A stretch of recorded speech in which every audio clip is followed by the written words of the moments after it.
In this video, we're going to celebrate black fathers in movies. And I'm not talking about this guy. No, I'm talking about black fathers in a biological role or direct guardian role where they are the primary person of influence. This was very difficult to do, but you know what? I did it. I found 10 of these films and we're going to talk about them, and we're going to start right now.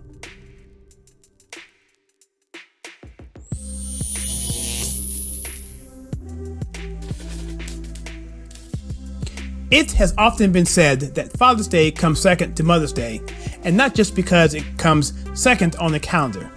I don't know about that, but what I do know is that when it comes to cinema, representation of black fathers on film, yeah, pretty much shafted. So what I did with this list is I wanted to come up with 10 films where the father was represented in a biological way or a strict guardian way where they are the primary person of influence for the child or children.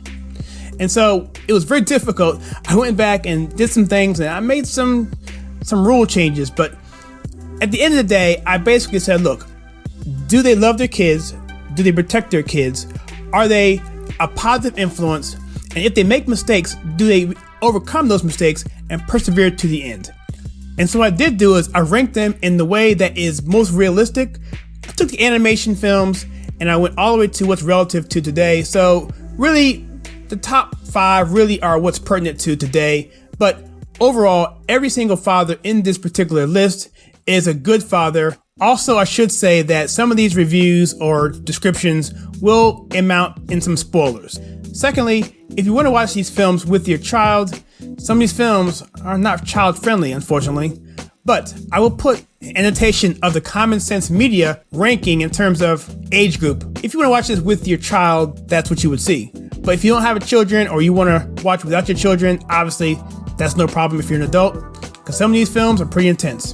And so let's take a look at this, and I hope you enjoy it. We're going to talk right now of the top 10 black male influences in the fatherly role in cinema. Let's get started. 1994, The Lion King may come in as a stretch for several reasons. 1, it's animated. 2, it's got animals and not people. And number 3, the characters that represent them are not black, right? I mean, James Earl Jones is Mufasa, but Matthew Broderick is not. But they're African. So this movie is a great film. It's beloved by many people. It was recently remade. But the key element here is James Earl Jones. I mentioned Darth Vader earlier a little bit there, and so let's get some love back to him because Darth Vader obviously can't be on this list. So, but no, Mufasa is a fatherly figure. He sacrifices himself for his son, and that in and of itself puts you on this list. So 1994, The Lion King. The next film is 2012, Zirafa. It's a French film, it's animation, and it's about a kid who is trying to flee from a slave trader. And he befriends a giraffe and he gets mentored and adopted more or less by a Bedouin nomad who is trying to use the giraffe for other purposes. And the guy's name is Hassan, and he's the focus for this video because he's the one who's mentoring this kid. And at the end, this is what I want to say earlier, is that these characters are not perfect. But when he fails, he ends up drinking and going into just disarray. They end up finding him. He redeems himself and actually risks his life for the child. And so for that, this character, Hassan, is on this list. That's from Zirafa from 2012, and it's a pretty good film too. This next film comes to us from the year 1996. It's a sequel. It's called To Sir With Love 2. It stars Sidney Poitier. He plays a retiring teacher who really sticks his neck out for his kids. And this was a sequel from 1967 where he played the role as well. That time he was in Europe and he was mentoring European kids. This time it's inner city kids in America, and he befriends them and does what Sidney Poitier does. Again, he's not the father to these people, but to many of them, he is the fatherly figure. And in many ways, he is the primary fatherly influence for these kids. And so I put it in there, and the reason why it's so low on the list is because of its relative nature to the other ones. So, but this is from 1996. It's called To Sir with Love, Part 2. The next film on this list is one of my most favorite films on this list, if not my most favorite. It's called Lean On Me. It's from 1989. It stars Morgan Freeman. It's a true story about Joe Clark, who is a principal who was called in to rescue one of the worst schools in the entire country. I'm not kidding. The guy got a Time magazine cover. And so, but the film is really good. He's not the biological father to these kids, but even in the film, they say he's their father to them. And it's a very emotional film. If you watch it and play this in with today, you will see solutions right there in front of us that we're just totally ignoring. And so this film is powerful, it's good, and I just love it. You need to watch this with your kids. If they're about 11 or a little bit older, you can watch it. It's a PG-13 film, but I think you can get away with it. So yes, so from 1989, Lean On Me. So this next film, you'll see really quickly how difficult it was for me to dig and find positive fatherly figures in movies. This one comes to us from the movie Get on the Bus from 1996. It's a Spike Lee joint, and it involves men leaving LA to go on our bus trip to DC for the Million Man March. There's a character on there in the bus named Evan Sr. He's handcuffed literally to his son, Evan Jr., as they do this. It's a court order handcuffing, and so it's not really their choice to do that, but he's trying to redeem himself, the father that is, from his son who is in this situation, who committed a crime, a petty theft, and now he's trying to reacquaint himself with his son, and he is sorry for what he's done in his life to put his son in that situation. So he's trying to redeem himself and get the affection back with his son, and his son reluctantly is trying to get back with his father. It's very charming. It's a subplot in the story, but it's definitely meaningful and it should not be ignored. So from 1996, Get on the Bus. Okay, so from here on out, it's going to be all biological dads. These are real dads. And so in 1990, we're talking about House Party. Oh, yeah. Yeah, Kid and Play Baby. But this is really about Robin Harris. You can see him on the screen right behind me. He is the father here, and he is a single dad. He's a widower. He's raising this son who is a party guy. But it's a heartwarming film. It's from the 90s. And he's a dad that basically lays down the law. And Robin Harris is no longer with us, but he's a funny guy. The role is very, very powerful. It's funny. And he has some compassion there somewhere in that layer. But he's a dad that I remember growing up around my neighborhood. These dads were a dime a dozen, and they're fun to be around, but they didn't take any mess from anybody. And that's the kind of discipline some of these kids nowadays simply need. So from 1990, House Party. So the next film comes to us from the year 2000, and quite frankly, how can you have a list without a Denzel Washington film, right? Well, this one is called Remember the Titans.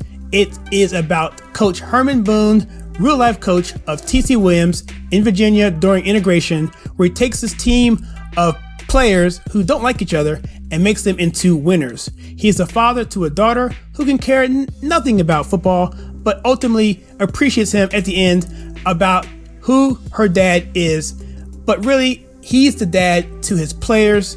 And one thing I like about this film is the trip he takes them to Gettysburg to show them that how this country came to be, and that in this ground were people who fought for the rights for freedom in this country. So that's why it's on this list. It's a great film. Check it out from 2000. Remember the Titans. So the next film on this list comes to us from the year 2018. It's called Spider-Man Into the Spider-Verse. And I know what you're thinking, Kyle, this is an animated film. What are you doing here? Well, it is, but there's a relationship between Miles Morales, the son, and the dad, Jefferson Davis, played by Brian Tyree Henry. That's number one. Number two, he's a cop, and we know that cops are just awesome. And number three, it's kind of my list. I can kind of do that, but really, this is the Brady Bunch role of a father. He is so supportive, overtly supportive, tells him he loves him, unashamedly so. And it's a charming film. It's a funny film. I was really surprised how good it was, but the character of Jefferson Davis is fantastic. So from the year 2018, Spider-Man Into the Spider-Verse. I'm sure that this character is going to come as a surprise to some people, but I think it's phenomenal. The role that Tupac plays in this is fantastic. I think his best role. And it comes to us from the year 1993. It's called Poetic Justice. It's from the director, late John Singleton, and stars Janet Jackson. But the person in the role of Lucky, which is played by Tupac Shakur, is a character who is just a dude who is trying to be a positive influence. He is trying to hold down a job. He's trying to live his life. He's not perfect by any stretch of imagination. He's got a child who is with his baby's mama, whose baby's mama isn't too great, to say the least. And I think for me, what makes this film and this character of Tupac so good is that he is trying to do the right thing. Around him, there's so much bad things going on. He has the option to do whatever he wants to do, but he chooses to do the right thing. Hold down a job, be a father. And there's one scene in here that I gotta mention real quickly, where he goes in and rescues his daughter from a really, really bad situation. And I tell you right now, that gets me every single time. Tupac Shakur in this role of Lucky is just absolutely phenomenal, and I commend John Singleton for putting this on film. So from 1993, Poetic Justice. So the next film on the list is from director John Singleton again, and this is called Boyz in the Hood. It comes to us from the year 1991, and this is a film you absolutely cannot watch with your kids, but there is a character in here played by actor Larry Fishburne, now he goes by Lawrence Fishburne, where he's playing a character by the name of Furious Styles. And this guy is intense, he's positive, he's trying to raise his son in an environment in South Central LA at a time when murder is all over the place, and he is trying his best to get his child down the straight and narrow. He's been giving his son because his son was living with his mother for a while, they're divorced, and so he's trying to be that fatherly influence in this kid's life. And it's heart-wrenching to see this film, but Fishburne really nails this home. He really pulls those heartstrings, and as you know, I'm a father of a teenager, and so it's really, really, really, really, really, really moving in this role. So this is an absolute no-brainer for positive male influence and a fatherly figure. So from 1991, Boyz in the Hood. So the last film on this list, and I'm pretty sure that when you saw the title of this video, you almost knew this one had to be on it. It's called The Pursuit of Happiness. It's from the year 2006. It stars Will Smith and his son, and it is a film that is based on the true story of Chris Gardner, who is a self-made man. I actually heard him speak live, and this story is true, but the real story is way worse than this. I mean, the things he told us at that lecture was just, oh my goodness, incredible. The main thing in this film is obviously this dad and his determination to make a better life for himself and his family. But the line where he says, "Don't let anyone tell you you can't do something, not even me." It's a level of self-sacrifice that even goes beyond just physical. It goes into emotional. And I think that is just brilliant. And this is by far the best role that I can find out there that's of a secular nature, mind you, that has a fatherly influence on their son. So from 2006, The Pursuit of Happiness. Okay, so with that, that's my list. I actually gave you 11, so you can pick which one was the honorable mention. Again, I don't want to put any father role over another. And if you are a father and doing what you need to be doing and love your kids, then you should be on this list as well. And so with that, I really enjoyed doing this list. And I must say this really quickly, is that if you look at the timestamp on this video and you're watching this in the future, you sort of know why I'm making this film. We're dealing in a time now when everything is racial. We're trying to figure out how to get along, and we're worried about canceling Ancient Mama, Uncle Ben's, Gone with the Wind characters who happen to win Best Picture, not Oscars. I mean, come on, what are we doing? And I must say, it's a little embarrassing and frustrating, the fact that I had to look so hard to find just these 11 films. So there is that as well. And so what we need to do is address the core issue of Black fatherlessness in this country. That's a core issue that I feel if we can address that, then all of a sudden, a lot of these problems go away. Obviously, if you want to go to other sources, the Bible is a good place to start. And so with that, if you enjoy the content on this channel where I take culture, TV, and movies and filter it right, please hit the like and subscribe button and that bell icon so you don't miss any future content. And as always, please check out some content that I have right